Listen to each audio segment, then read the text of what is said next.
Have you ever wondered what your life would feel like if your happiness wasn't at the mercy of other people's words or actions? Imagine a life where your peace doesn't collapse when someone criticizes you, and your joy doesn't vanish because someone fails to notice your worth. Picture yourself walking a path where your energy is directed inward, toward your own growth, your own balance, your own well-being. The Buddha once reminded us that you, yourself, as much as anyone in the universe, deserve your love and affection.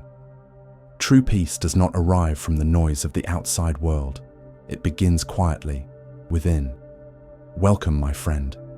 In this video, we are going to uncover why learning to focus on yourself, not in a selfish way, but in a mindful and compassionate way, is one of the most important steps in Buddhist practice. By the time we finish, you will carry with you not just insights, but also simple practices that can help you shift your attention inward, nurture your inner strength, and find a happiness that no one else can take away.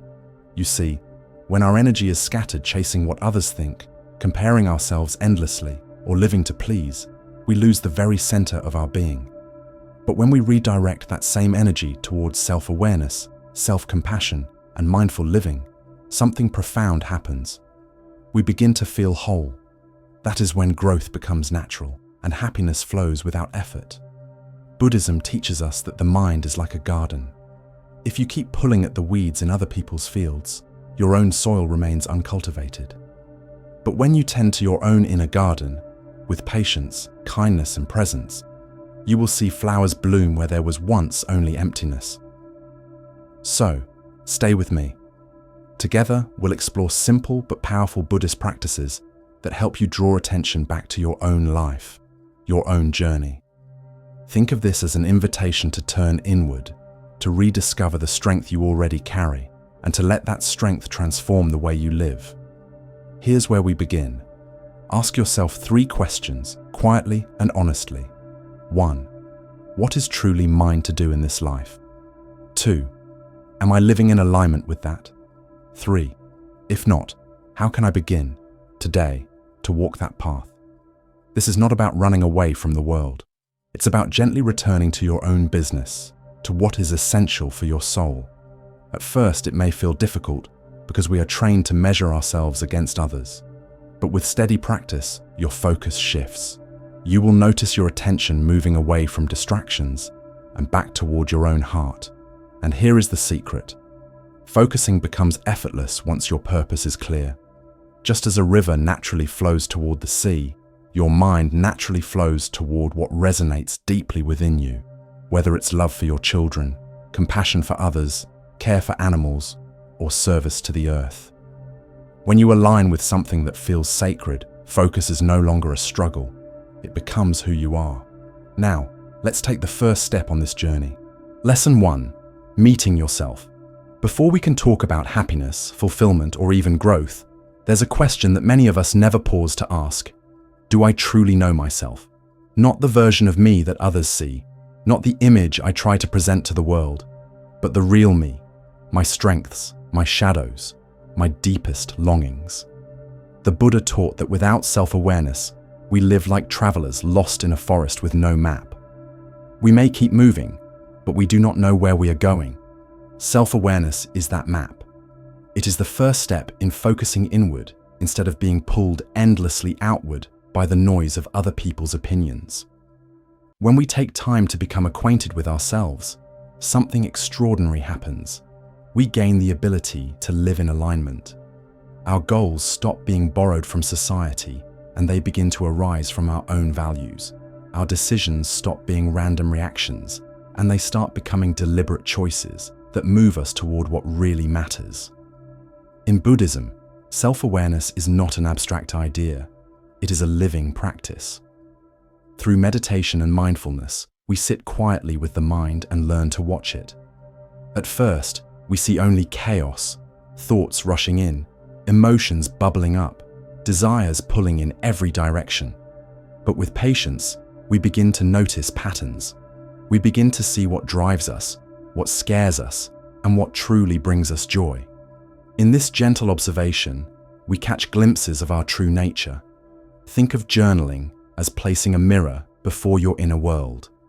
Each day, you take a few minutes to write down what you feel, what you experienced, and what thoughts rose within you. Over time, you begin to notice repeating patterns, perhaps how certain people always trigger the same emotion, or how certain desires leave you empty. These reflections become breadcrumbs leading you back to yourself. Mindfulness meditation works the same way. With every breath, you learn to observe rather than judge. You see anger come and go. You watch fear rise and dissolve. And slowly, you realize that you are not these passing storms. You are the sky that holds them all. Even the Buddha himself walked this path. Before his enlightenment, Siddhartha Gautama devoted years to self-discovery. He stripped away illusions, faced his inner restlessness, and looked directly into the nature of suffering. Only by understanding himself deeply could he uncover the truths that set him free. His journey reminds us that knowing ourselves is not a luxury. It is the very foundation of awakening. And remember his gentle reminder: you yourself, as much as anybody in the universe, deserve your love and affection. To know yourself is also to love yourself, not in arrogance, but in compassion. Because when you see yourself clearly, you begin to accept yourself fully. So let this be your first step. Each day, commit to a moment of meeting yourself.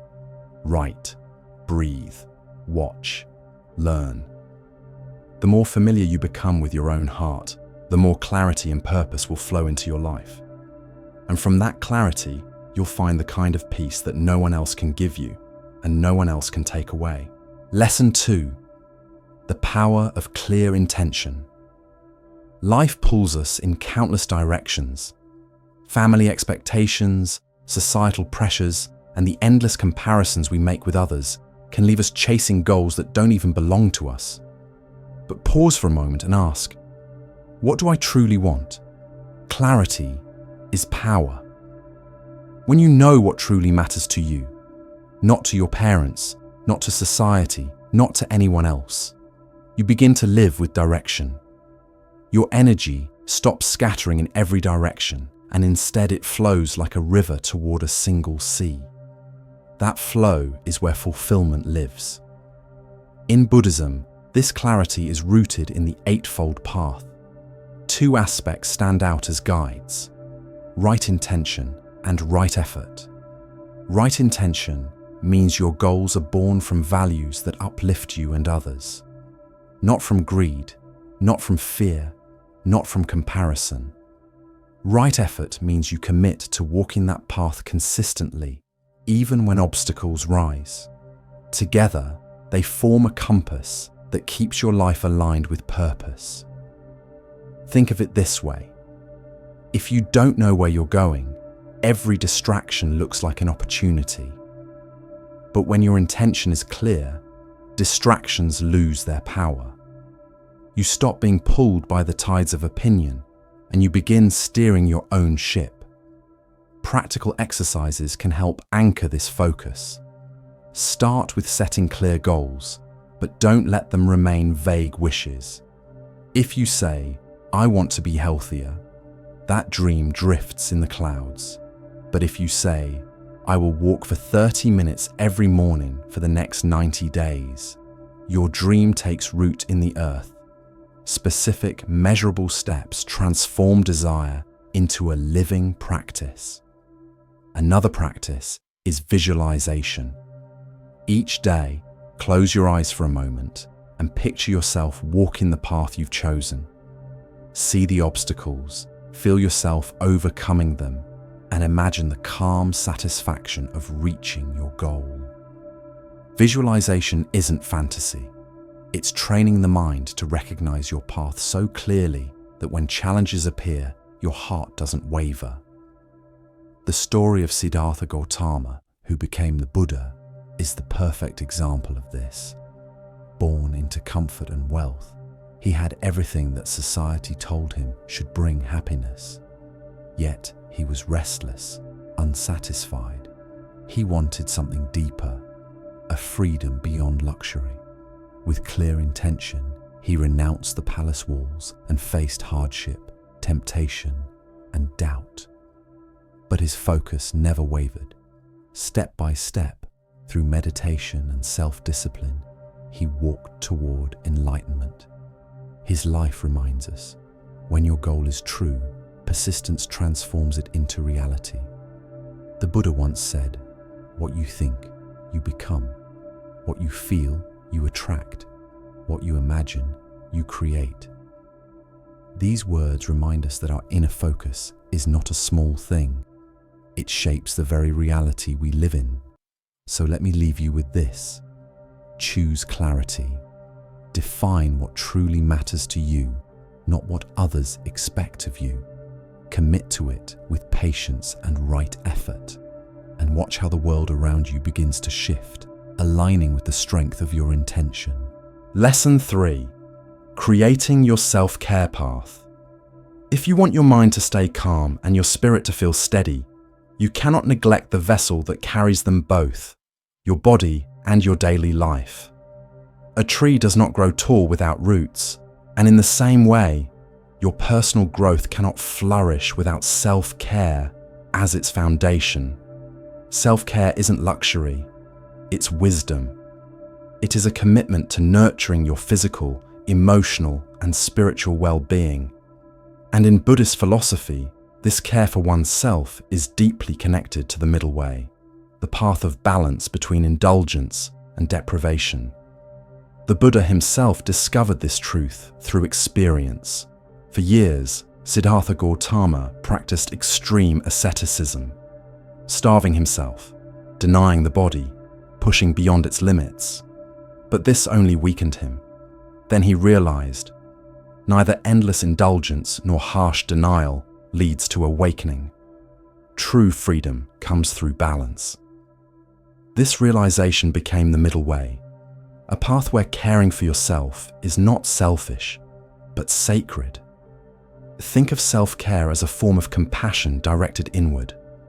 When you nourish your body, when you give your mind time to rest, when you sit in meditation, you are saying to yourself, my life matters, my health matters, my clarity matters. And this compassion is the soil from which all growth arises. So how do we build this into daily life? Move your body. Whether it's yoga, a brisk walk, or mindful stretching, movement clears stagnant energy and refreshes the mind. Eat with awareness. A balanced meal of fruits, grains, and whole foods not only sustains your body, it sharpens your focus. Rest deliberately. Schedule moments of quiet, reading, breathing, listening to calming music. True rest is not laziness, it is repair. Practice meditation. Even a few minutes of mindful breathing each day grounds you in the present. You notice stress before it controls you, and clarity returns like sunlight breaking through clouds. Live mindfully. Whether eating, walking, or working, bring your full attention to the moment. Ordinary acts transform into sacred rituals when lived with presence. As the Buddha reminded us, to keep the body in good health is a duty. Otherwise, we shall not be able to keep our mind strong and clear. Self-care is not indulgence, it is responsibility. When you take care of yourself, you create the conditions for wisdom, focus, and compassion to thrive. So begin crafting your self-care plan today. Anchor it in balance, honor your body as much as your mind, and see how resilience and clarity naturally arise. This foundation will not only support your personal growth, it will sustain your entire journey toward peace and fulfillment. And before we move on, let me gently remind you, if these teachings are resonating with you, don't keep them to yourself. Share this light with others by liking this video, subscribing to the channel, and staying with me until the end for more powerful lessons inspired by Buddhist wisdom. Together, we are building a community of peace seekers, walking this path side by side. Lesson 4. Embracing self-compassion. Think about how you would comfort a dear friend who has stumbled, failed, or felt defeated. You would not scold them harshly or remind them of their flaws, you would likely offer warmth, patience, and understanding. Yet how often do we deny that same compassion to ourselves? Practicing self-compassion means turning that kindness inward. It's recognizing that mistakes are not signs of weakness, but simply part of being human. Every one of us is imperfect, and every one of us stumbles. What matters is not perfection, but how gently we rise again. In Buddhism, the practices of metta, loving kindness, and karuna, compassion, are at the very heart of the teachings. These are not only meant for others, but for ourselves as well. When we cultivate loving kindness inwardly, we soften the voice of criticism. When we practice compassion for our own suffering, we begin to heal the wounds we often hide from the world. Self-compassion reminds us that we are as deserving of love and forgiveness as anyone else we hold dear. When we treat ourselves harshly, growth becomes difficult. But when we approach ourselves with tenderness, our failures transform into teachers and our setbacks into stepping stones. Instead of living in self-judgment, we create a nurturing inner space, one that encourages resilience and confidence. You can begin cultivating this quality through gentle practice. Try a simple meditation, sit quietly, breathe deeply, and bring to mind a moment when you judged yourself harshly. Now imagine a loved one facing that same moment. Notice how naturally compassion would rise for them. Then, turn that same compassion toward yourself. Whisper inwardly, "May I be kind to myself. May I forgive myself. May I accept myself as I am." With repetition, this practice begins to dissolve self-criticism and awakens a softer relationship with your own heart. Another approach is writing. Take a quiet moment to draft a letter to yourself about a difficulty you faced.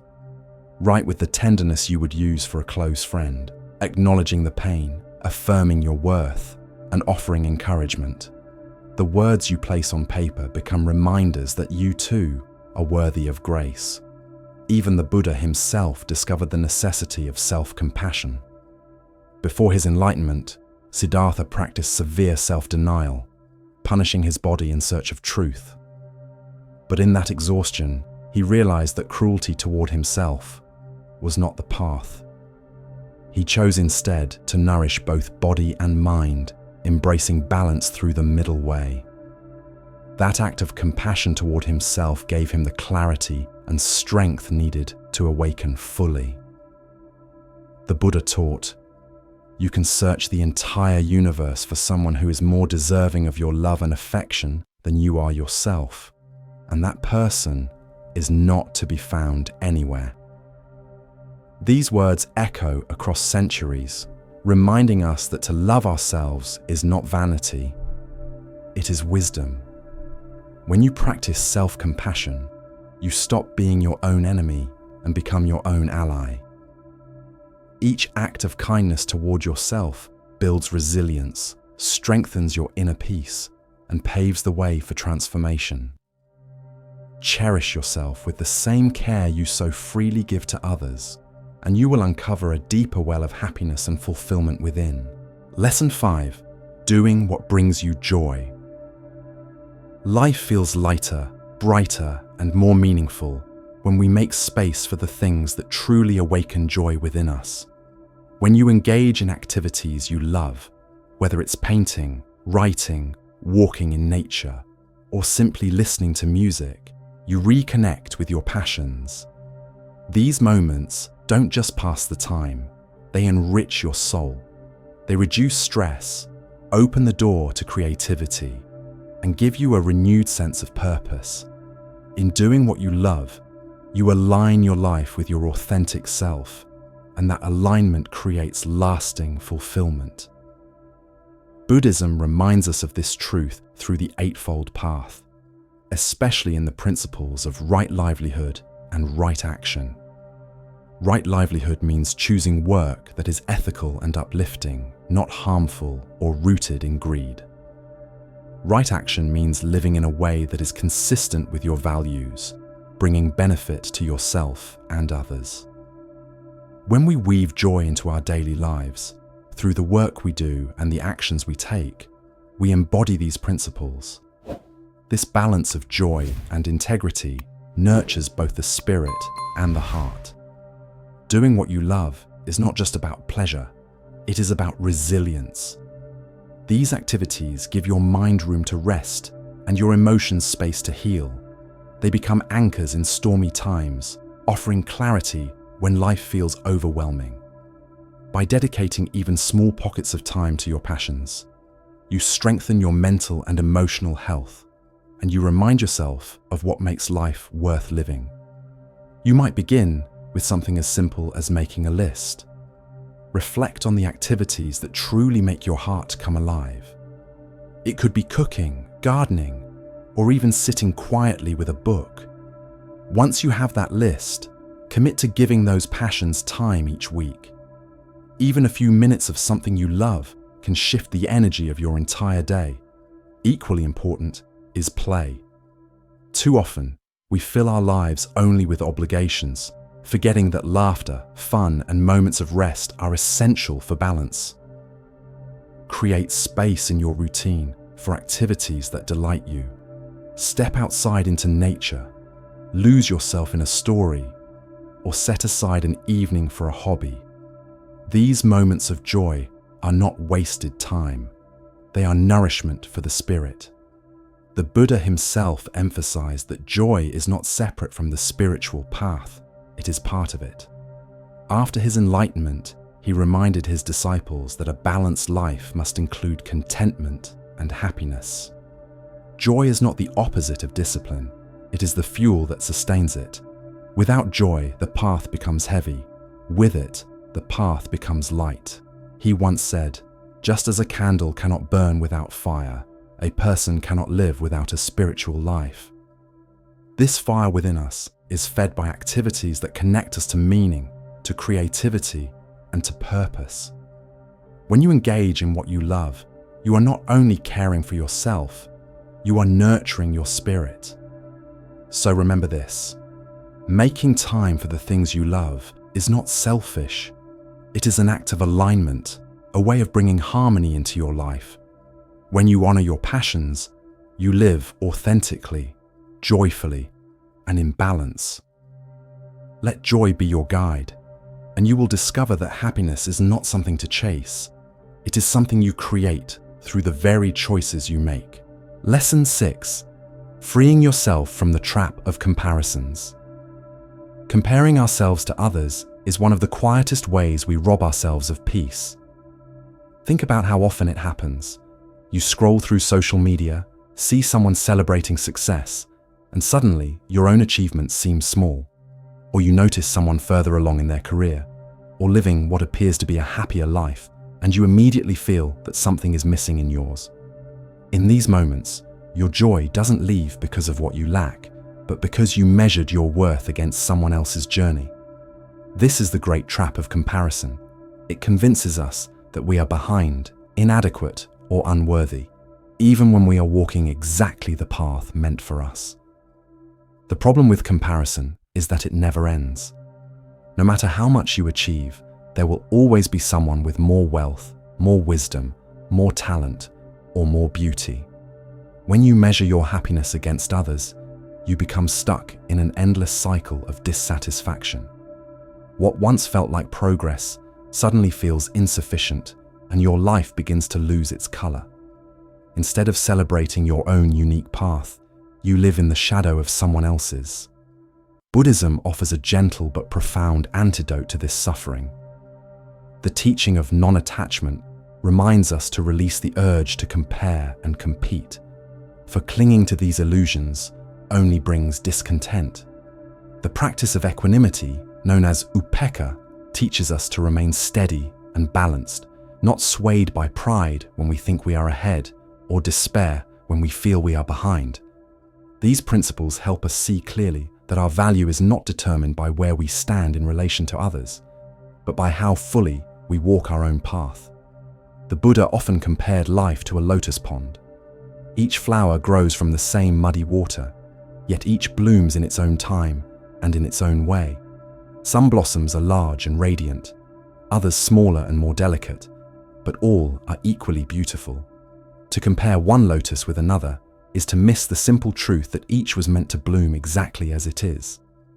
There is a story of a young monk who came to the Buddha, troubled by constant comparisons to the other monks. He felt inadequate, slower in his practice, less disciplined, and weaker in devotion. The Buddha listened with compassion and then led the disciple to the lotus pond. Pointing to the flowers, he asked, "Do you see how they bloom? Some open in the morning, others at night. Some rise above the surface quickly, while others take longer. Yet do you think one is more valuable than another?" The disciple shook his head. "In the same way," the Buddha said, "your journey will unfold in its own time. What matters is not being like others, but realizing your own nature." This teaching remains timeless. When we compare, we miss the miracle of our own unfolding. One of the most practical ways to free yourself from comparisons is to shift your focus to gratitude. Begin the practice of writing down 3 things each day that you are grateful for. They don't have to be grand. It could be the meal you enjoyed, the smile of a loved one, or the strength it took just to get through the day. Gratitude gradually reorients the mind away from what others have toward the abundance already present in your own life. Over time, you begin to notice the richness in small things and realize that happiness is not something distant. It is already here, waiting to be acknowledged. Another tool is mindfulness. Comparison thrives when the mind drifts, when it leaves the present moment and starts wandering through someone else's story. Mindfulness brings you back. The next time you catch yourself thinking, "They are ahead of me," or "I will never be like them," pause. Breathe deeply. Remind yourself gently, their path is theirs, and mine is mine. Then bring your awareness back to what is right in front of you, your breath, your body, your current task. In this return to presence, comparison loses its grip. The Buddha expressed this beautifully when he said, "Do not dwell in the past, do not dream of the future, concentrate the mind on the present moment." Comparisons live in the past and the future. They say, "I should have achieved more by now," or "One day I'll catch up." But peace is found only in this moment, where your life is unfolding right now, as it is meant to. Letting go of comparisons does not mean ignoring others. You can admire someone's journey, you can celebrate their successes, but you no longer use them as a measure of your worth. Instead, you begin to celebrate your own small steps, your own growth, your own victories. You recognize that you are becoming, day by day, and that your path holds meaning, even if it looks different from anyone else's. Think of life as a vast forest. In it, there are tall pines, strong oaks, and flowering cherry trees. Each grows differently, yet each adds beauty to the whole forest. Your journey, too, adds something only you can offer to this world. When you release the weight of comparison, you discover freedom. You no longer live in someone else's shadow, but stand in the light of your own unique presence. You begin to walk with greater confidence, with gratitude for what you already have, and with trust in the pace and direction of your own unfolding. This is the gift of avoiding comparisons, the ability to rest peacefully in who you are, to embrace your journey fully, and to know that in this very moment, you are already enough. Lesson 7. Examine your values. There is a quiet power that comes from knowing what truly matters to you. Most of the time, people move through life on autopilot, chasing goals handed down by society, family, or peers, without ever asking if those goals reflect their own heart. We study because it's expected. We work because everyone else is working. We strive for success because we've been told that's what makes life worthwhile. Yet deep inside, a quiet voice asks, does this path reflect my values, or am I simply following someone else's script? Examining your values is one of the most transformative steps you can take. because it allows you to stop drifting and begin living with intention. When you understand your core values, you gain a compass that guides your decisions, large and small. You no longer waste energy on things that contradict your principles, and you no longer feel lost when life presents you with difficult choices. Clarity about values leads to clarity in action, and clarity in action leads to authenticity. In Buddhism, this practice is beautifully reflected in the Eightfold Path, particularly in right view and right intention. Right view is about seeing reality clearly, understanding that life is impermanent, that clinging leads to suffering, and that compassion opens the way to freedom.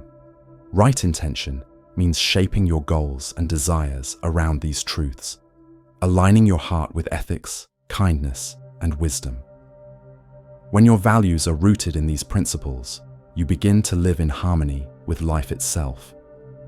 This harmony brings peace, because you are no longer pulled between who you are and who you pretend to be. Living by your values means asking yourself difficult but liberating questions. What matters most to me? Is it integrity, kindness, freedom, creativity, or service? When I look back at my life one day, what do I want to stand for? When you reflect on these questions, you begin to uncover the core principles that already live within you. Writing them down can be a powerful act. A simple list of values becomes more than words on paper. It becomes a mirror of your true self, something you can return to when the world tries to pull you in 1,000 directions. The real challenge comes when you test your actions against those values. It's easy to say that honesty or compassion is important to you, but what happens when telling the truth risks embarrassment? What happens when compassion costs you time or resources? It is in those moments that values move from theory to practice. Every decision becomes a chance to either honor your compass or drift away from it. And the more you honor it, the stronger your integrity becomes. That integrity creates a deep sense of self-respect, a quiet confidence that cannot be shaken by external opinion. There is a story from the life of the Buddha that illustrates this strength. During his travels, he once met a powerful king who admired him greatly. The king offered him immense wealth, comfort, and influence if only he would abandon his path and serve in the royal court. For many, this would have been an irresistible temptation. Yet the Buddha declined, explaining that his values, his commitment to the Dharma and to the liberation of all beings, were beyond price. By refusing the offer, he demonstrated that real wealth is not found in gold or power, but in staying true to one's principles. His example became a living teaching for his disciples. Values are not negotiable if you wish to live authentically. When we look at our own lives, it is easy to see how often we bend under pressure, pretending to be someone else to gain approval, saying yes when our values call for no, chasing recognition when what we really long for is peace. Examining your values is the act of returning to your true self. It is choosing to live in a way that aligns with who you are, not who the world wants you to be. And that choice transforms everything. Decisions become clearer.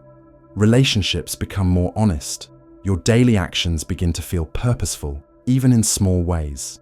The Buddha once said, "Your work is to discover your work, and then, with all your heart, to give yourself to it." That discovery begins with values. What is the work that is truly yours? What calling reflects your principles, your deepest truths? When you discover it, life begins to flow with greater ease because you are no longer fighting yourself.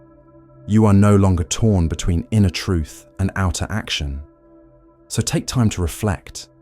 Ask yourself what you stand for. Write down the values that feel immovable within you. Let them guide you in moments of uncertainty. When faced with decisions, pause and ask, does this choice align with the person I wish to be? The more you live this way, the more you discover a profound freedom, the freedom of authenticity. Living according to your values does not mean life becomes easy. There will still be challenges, temptations, and distractions. But when you are aligned with your principles, those challenges no longer shake you. You walk with steadiness because you know where you stand. And that steadiness, that authenticity, becomes a source of peace not only for you, but for everyone whose life you touch. Remember, your values are the roots of your being. Nurture them, honor them, and let them shape your life. When your actions reflect your principles, you will feel integrity flowing through every part of your being. And in that integrity lies true happiness, true fulfillment, and the quiet strength of a life well lived. As we come to the close of this journey, let's reflect on what we've uncovered together. This video has been an invitation to shift your focus from the outside world, with all its noise, comparisons, and distractions, to the inner landscape of your own being.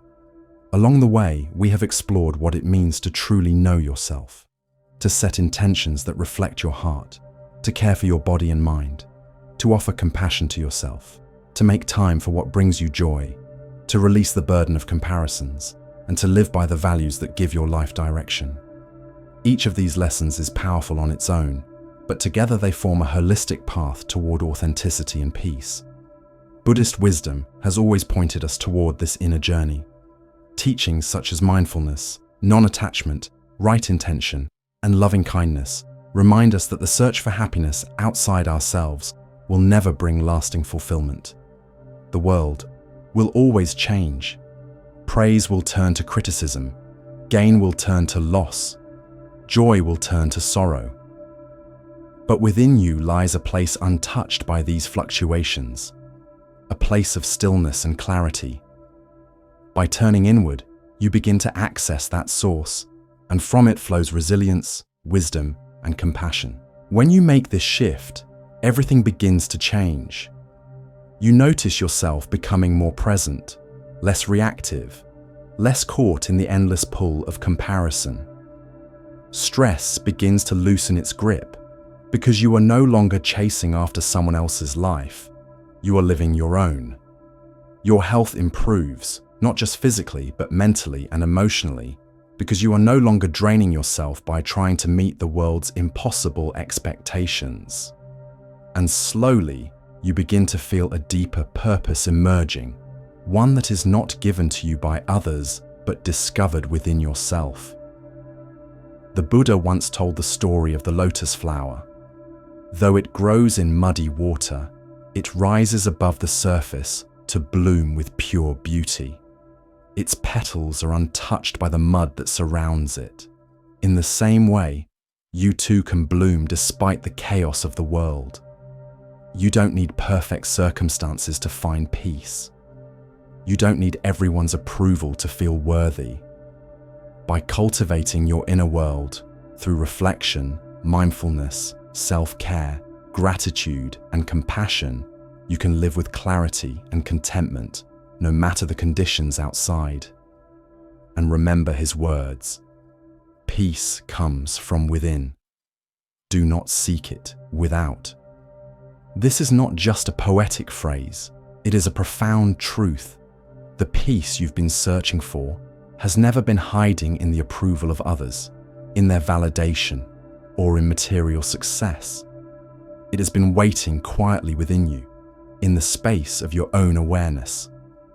So as you leave this video, I encourage you to take these teachings with you into your daily life. Reflect each day on what truly matters to you.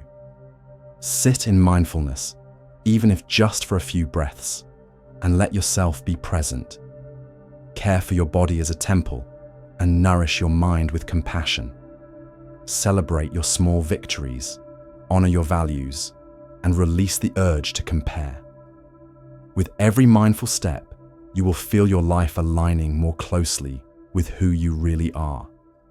By focusing inward, you build not only your own strength, but also your capacity to share peace with the world. A person rooted in self-awareness and compassion naturally becomes a source of light for others. When you live this way, you discover that true happiness does not depend on the changing world outside. It blossoms from the stillness within. And before we end, I want to invite you to stay on this journey with us. If this message has touched your heart, share it with someone who may need it. Like this video to support the work, and subscribe for more teachings rooted in Buddhist wisdom.